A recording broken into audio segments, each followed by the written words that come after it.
DLC 6 or Extra Pack 2 introduced 4 new characters: Ultra Instinct Goku, Jiren, Fu, and Android 17 from Dragonball Super. I've made a character guide for each of these characters which goes over their combo chain, super moves, stamina break combos and their damage, as well as general thoughts on explaining their super souls. In this video I will express my thoughts on these characters, what's good and what's bad. What's good about Ultra Instinct Goku? His combo chain is insanely cool, it's probably the flashiest in the game. When you play as him you feel invincible and you destroy everyone around you, and your dodge is kind of nice as well, except you can't dodge Ki Blast attacks, but that would be too OP. Not only that, but he does very decent damage.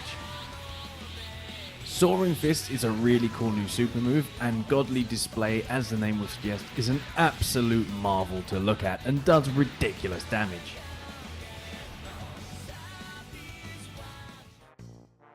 He seems to take more damage than other characters. His stamina doesn't recover, considering the auto dodge is involuntary and it takes up a lot of stamina, and this makes him irritating to play as in drawn out battles where you can't vanish or use your evasive.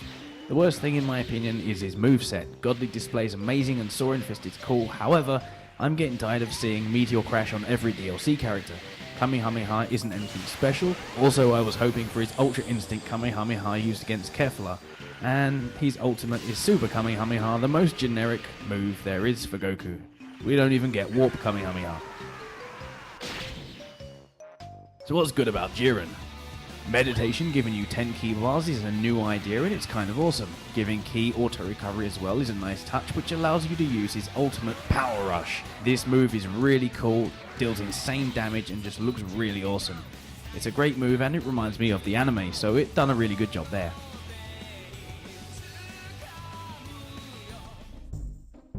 Power Heat is just disappointing, it's small and it looks very weak. It does very low damage, and for the move he used to dispatch Kale with, this is a weak attempt to recreate those arms crosses over moments.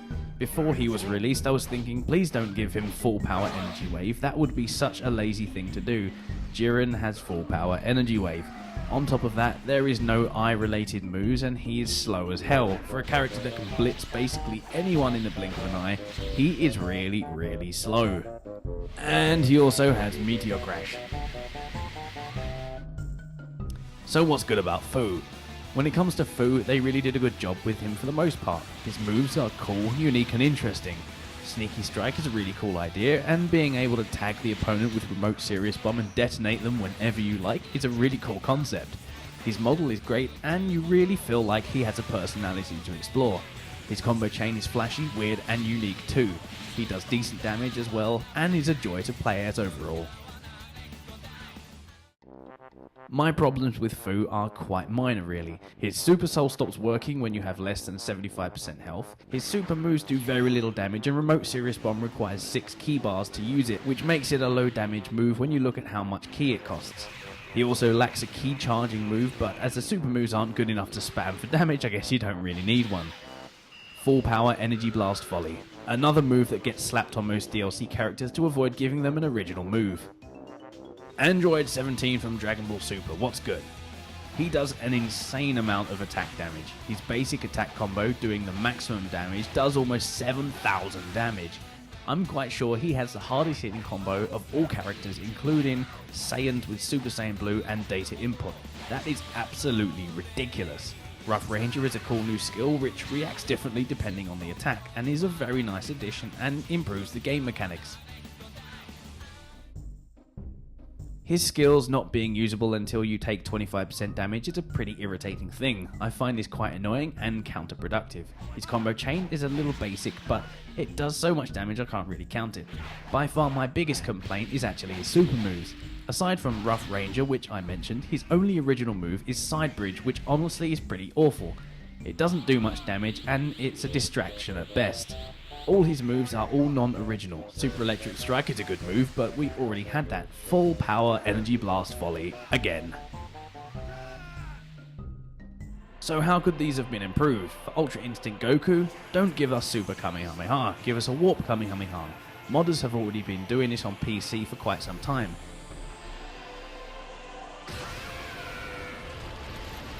If we're going to have a stamina drain, don't give us less damage resistance. Goku is a glass cannon which risks ruining for players. he is really not viable to play as in long drawn out battles. You will just die very quickly. For Jiren, no full power energy wave please. Instead, just give us the Ki Blast from the anime. Either the move he used against 17, or the move he used against Kale, except make it like this. And I know you're thinking, well that's already in the game, it's a super. Yes, we'll just replace it with this. He's too slow as well. Speed him up, he's insanely turtle-like. This makes him less fun to play as, if I'm honest. And for Fu, his super moves need a damage buff, plain and simple, they aren't good for damage. Android 17, I was hoping for the move he used in a tournament where he fought that beast girl. I'd settle for the move he used against Jiren that damaged him, or the move he used against Aniraza, or his beam against Toppo. We need an original ultimate. He is the only DLC character without one. In the video description are links to all my character guides for all of these characters. Did you agree with this video? What are your thoughts? Let me know in the comments. And until then, stay tuned for the next exciting episode of AxoniusRex.